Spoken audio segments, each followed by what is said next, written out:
Today we are starting class 9th, chapter 8, motion. So let's start discussing first what is motion.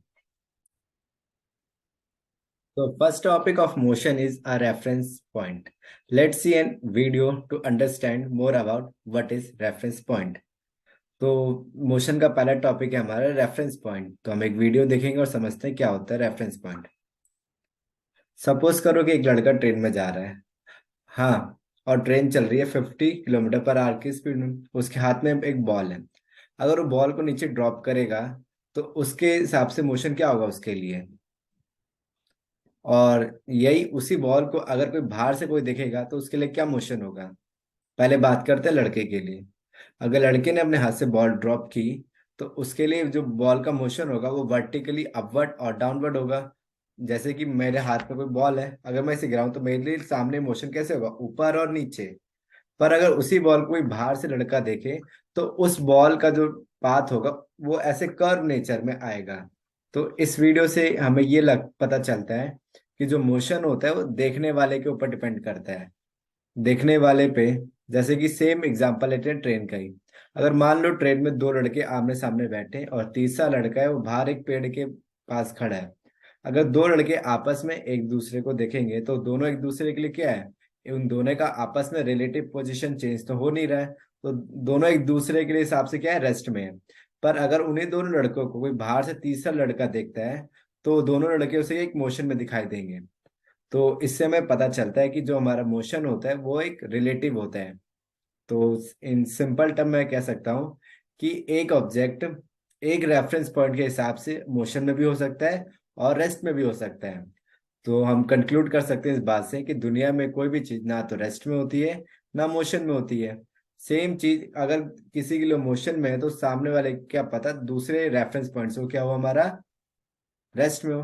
तो ज्यादा confusion होने की बात नहीं है। 9th क्लास में बस हमें इतना जाना है कि एक चीज क्या रेस्ट और मोशन क्या होता है।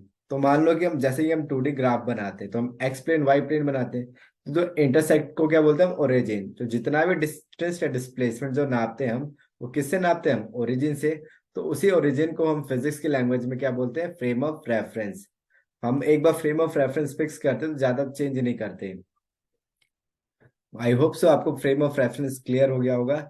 वैसे 9th 10th में ज्यादा कोई बहुत बड़ा क्वेश्चन नहीं आता, आपको छोटा सा डेफिनेशन मालूम होना चाहिए फ्रेम ऑफ रेफरेंस क्या होना चाहिए। और साफ भाषा में जो एक्स वाई प्लेन बनाते हैं जो जिसमें जो ओरिजिन होता है उसी को हम क्या बोलते हैं, frame of reference.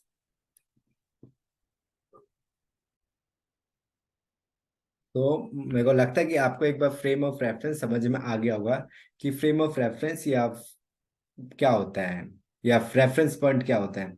Basically reference point जब हम एक्स वाई प्लेन बनाते हैं मोशन को डिटेक्ट करने के लिए, जो हमारा ओरिजिन होता है उसी को हम फ्रेम ऑफ रेफरेंस बोलते हैं। एक चीज और याद रखना, दुनिया में कोई भी चीज ना तो रेस्ट में होती है ना ही मोशन में होती है। वो एक फ्रेम ऑफ रेफरेंस के लिए मे बी रेस्ट में हो, क्या पता दूसरे फ्रेम ऑफ रेफरेंस के लिए वो हमारा मोशन में हो। एग्जाम्पल के लिए मान ले तो मैंने दो बॉल को, आप नहीं, प्रोजेक्टाइल नहीं पढ़ा फिर भी, अगर मैं दो बॉलों को प्रोजेक्टाइल में फेंकता हूँ तो एक बॉल दूसरे बॉल के प्रोजेक्टाइल के लिए क्या होगा, रेस्ट में होगा। पर एक दो बॉल के साथ एक लीनियर बॉल में फेंकूं तो बॉल क्या होगा, मोशन में होगा। ये पॉइंट आपको समझ में नहीं आया होगा क्योंकि प्रोजेक्टाइल आप पढ़ोगे क्लास 11th में। For the sake of giving example मैंने एग्जाम्पल दे दिया। रेफरेंस पॉइंट एक बार फिर रिपीट करते हैं। जब हम एक्स वाई प्लेन बनाते हैं, जब हम एक्स वाई प्लेन में जब हमारा ओरिजिन होता है वही क्या होता है, रेफरेंस पॉइंट। जिस पॉइंट से हम मोशन डिस्प्लेसमेंट या डिस्टेंस को नापते हैं उस पॉइंट को हम क्या बोलते हैं, रेफरेंस पॉइंट बोलते हैं। आगे चलते हैं। एनसीईआरटी की डेफिनेशन है, the describe the position of an object we need to specify a reference point called origin. तो रेफरेंस पॉइंट की एनसीईआरटी की डेफिनेशन बहुत सिंपल सी है कि जो हमारा ओरिजिन है वही क्या है, हमारा रेफरेंस पॉइंट।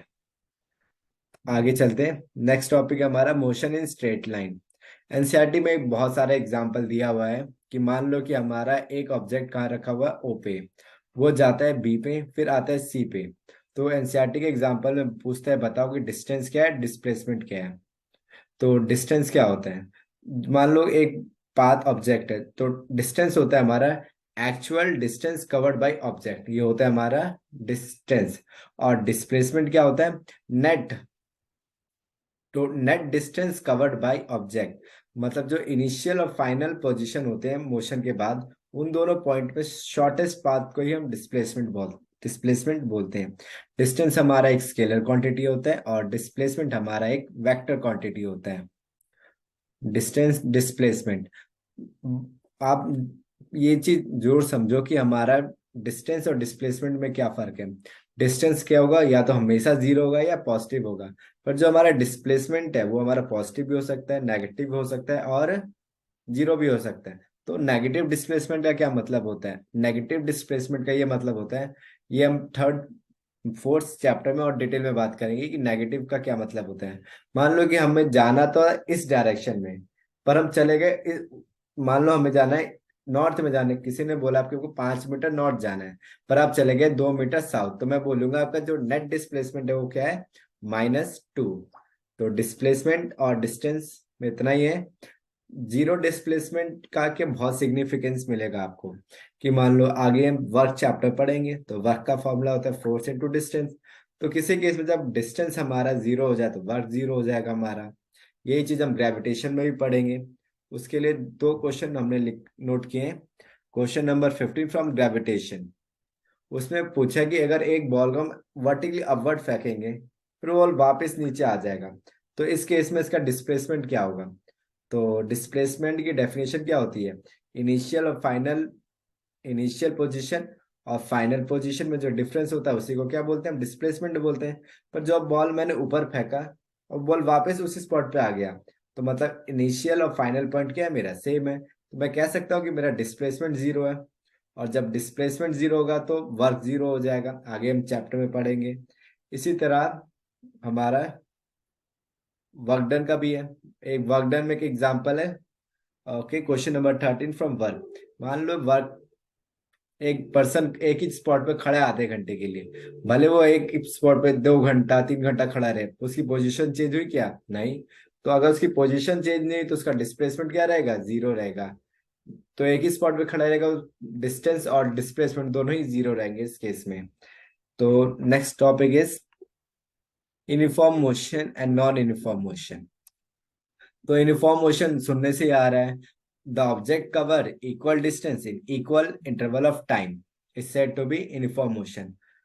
और अगर इसका उल्टा कर देते हैं, the object cover unequal distance in equal interval of time, ये हो गया नॉन यूनिफॉर्म मोशन। एक एक नंबर की डेफिनेशन कभी पूछ लेता है, आजकल तो वो भी नहीं पूछता, बट आपको पता होना चाहिए यूनिफॉर्म और नॉन यूनिफॉर्म का क्या मतलब है।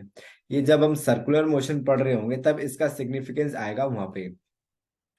मेजरिंग रेट ऑफ मोशन, मान लो कि हम कैसे पता, क्या बताता है रेट? रेट होता है मतलब चेंज, किस स्पीड से चेंज हो रहा है। तो वेलोसिटी, और यहाँ पे दो चीज आती है, एक आता है स्पीड, एक होता है वेक्टर। जैसा कि हमने पढ़ा था कि एक डिस्टेंस डिस्प्लेसमेंट, अगर डिस्टेंस डिवाइड बाय टाइम करो तो मुझे क्या मिलेगा? Velocity. Displacement divide by time करूंगा तो मुझे क्या मिलेगा? इधर स्पीड मिलेगा, और डिस्प्लेसमेंट डिवाइड बाय टाइम हमें मिलेगा वेलोसिटी, और डिस्टेंस डिवाइड बाय स्पीड हमें मिलेगा स्पीड। पूछ लेता है कभी कभी एग्जाम्पल इनके।